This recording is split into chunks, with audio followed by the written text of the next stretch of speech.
Araw-araw pare-pareho ang eksena sa balita. May bagong kaso ng korupsyon, may pondo na nawawala, may pangakong binibitawan, pero hindi ramdam sa totoong buhay. Sa paglipas ng panahon, parang napagod na lang ang ordinaryong Pilipino. Nasanay na, parang tinanggap na lang ang katotohanan. Pero habang nakatutok tayo sa mga isyu na ito, may isang bagay sa bansa na matagal nang nariyan at hindi kailanman nawala. May armadong kilusan sa Pilipinas na 56 na taon nang umiiral. 56 na taon, hindi ito simpleng numero.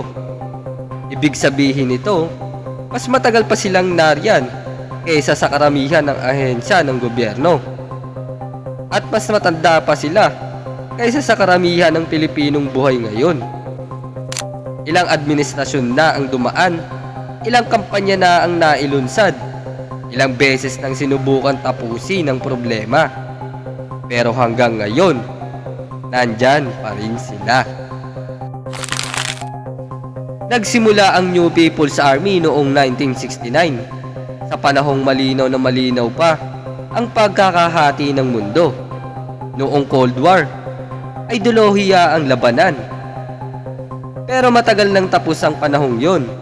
Nagbago ang mundo, nagbago ang balanse ng kapangyarihan, at naging mas komplikado ang galaw ng global politics.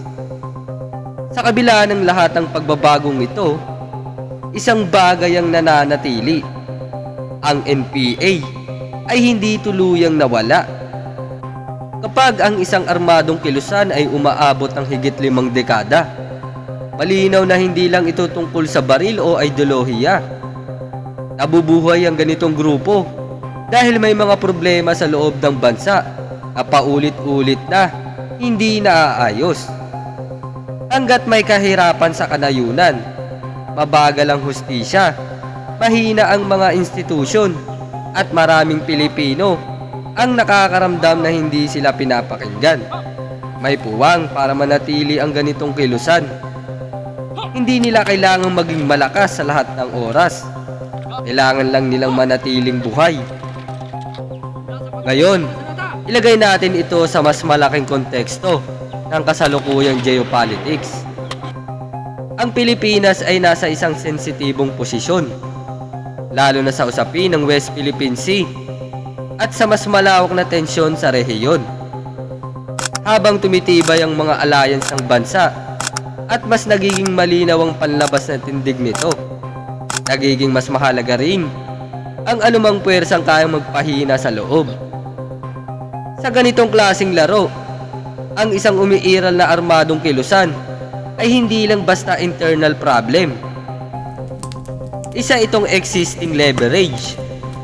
Hindi na kailangan bumuo ng bago. Hindi na kailangan magsimula mula sa zero. Ang kailangan lang ay palakasin ang kung anong matagal nang nariyan. Gawing mas matatag, mas confident, at mas kayang manggulo sa tamang timing. Sa ganitong setup, ang internal instability ay nagiging praktikal na paraan para pahinain ang gobyerno. Ubusin ang atensyon nito at piliting itong mag-focus sa loob imbes na sa labas. At dito maaaring pumasok ang China, isang komunistang bansa na sanay gumamit ang ideolohiya at armadong kilusan bilang leverage. Paano kung ang NPA ay hindi lang lokal na problema, kundi isang puwersang pwedeng suportahan, pondohan, at panatilihing buhay para pahinain ang Pilipinas mula sa loob? Tahimik lang ang ganitong laro. Walang anunsyo, walang umaamin. Hindi kailangan hawakan ng NPA, hindi kailangan utusan. Sapat na ang ideolohical na pagkakatugma at ang tamang daluyan. Ang suporta, hindi kailangan maging mukhang suporta. Hindi baril ang una, hindi sundalo, kundi pera na dumadaan sa gilid. Mga organisasyong marunong magsalita, marunong mag-frame ng galit, marunong gawing normal ang idea ng armadong pakikibaka Kapag lumakas ang galit sa estado, lumalawak ang espasyo ng NPA. Kapag humihina ang tiwala sa gobyerno, mas nagiging katanggap-tanggap ang presensya nila. Hindi sila pinalalakas, hinahayaan lang silang huminga.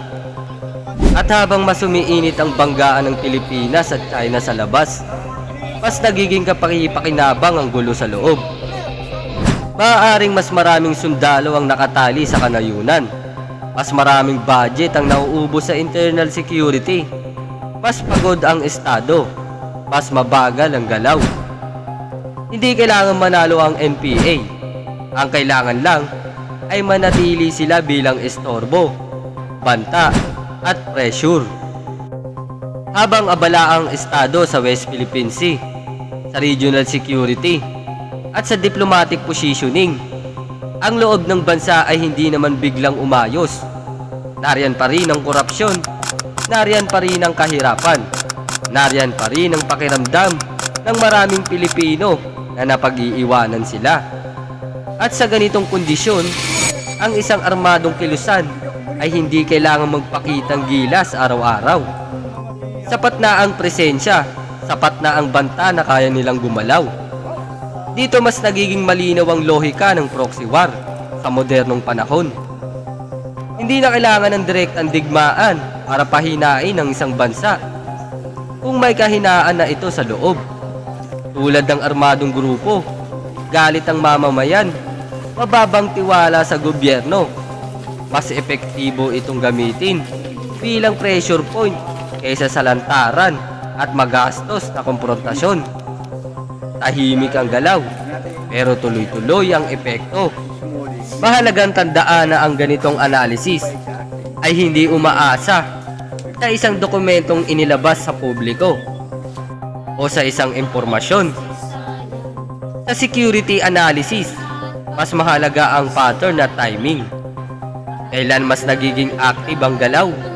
Kailan mas divided ang lipunan? Kailan mas abala ang gobyerno sa panlabas na issue kaysa sa pag-aayos ng loob? Kung babalikan ang kasaysayan ng NPA, malinaw na sanay silang mabuhay sa ganitong klaseng kondisyon. Nakaligtas sila sa martial law. Nakaligtas sila sa pagbagsak ng mga kilusang komunista sa mundo. Nakaligtas sila sa sunod-sunod na all-out war policies. Hindi dahil sila ang pinakamalakas, kundi dahil marunong silang maghintay at gumalaw kapag may bitak ang estado. Sa loob ng 56 na taon, ang NPA ay naging parang tahimik na sukatan ng kahinaan ng bansa.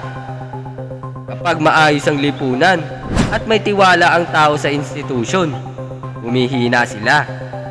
Kapag magulo ang politika, mabagal ang hustisya at mataas ang galit ng publiko, bumabalik sila. Minsan, hindi sa baril, kundi sa presensya lang. At sa panahon ngayon, kung saan kritikal ang papel ng Pilipinas sa mas malaking regional competition, ang ganitong internal pressure ay mas delikado kaysa dati. Maaaring mas maraming pondo ang mapupunta sa loob. Mas maraming atensyon ang mauubos sa internal security. Mas kaunting galaw ang matitira para sa panlabas na seguridad. Ang mas nakakatakot dito, wala kang masasabing dito nagsimula. Walang deklarasyon, walang malinaw na simula. Ang meron lang ay unti-unting paghina ng kakayahan ng estado habang inaayos nito ang mga problemang matagal nang bukas. Sa ganitong mundo, ang proxy war ay hindi laging may muka. Minsan, ito ay simpleng pagpayag na manatiling bukas ang isang sugat hanggang sa dumating ang puntong ang buong katawan ay humihina kahit walang direktang atake mula sa labas. Sa huli, ang tanong ay hindi lang tungkol sa NPA. Ang mas mabigat na tanong ay kung hanggang kailan mananatiling bukas ang ganitong kahinaan sa loob ng bansa. Dahil sa modernong geopolitics, ang bansang hindi naayos ang loob nito ay bansang madaling i-pressure at madaling pahinain kahit walang bala na pumutok mula sa labas. Sa dulo ng lahat ng ito, may isang bagay akong lilinawin. Lalo na sa mga mahilig sumama sa kung ano-anong kilusan na magaling lang magsalita at mangakit. Sa mga ganitong laro, hindi kayo ang mastermind. Hindi kayo ang strategist. Kayo ang nasa unahan kapag pumalpak ang plano. Maraming kilusan ang magaling magbenta ng galit, magaling mag-frame ng kwento, at magaling magpaniwala na para sa bayan ng lahat. Pero kapag nag-init na ang sitwasyon at pumasok na ang totoong mundo, hindi slogan ang sumasalubong sa inyo, hindi hashtags, kundi bala at bomba. Kaya kung ayaw nyo ma-corn beef ng militar, mas mabuting mag-isip muna bago makisali sa anumang kilusang mapanlinlang. Dahil sa dulo ng ganitong kwento, hindi kayo ang ipinagtatanggol, kayo ang ginagawang expendable. At kapag tapos na kayong magamit, mabilis kayong nawawala sa narrative na parang wala lang. Kung nagustuhan mo ang video na ito, huwag kalimutang i-like, mag-comment ng opinion mo at mag-subscribe para lagi kang updated sa susunod na topic. Maraming salamat po.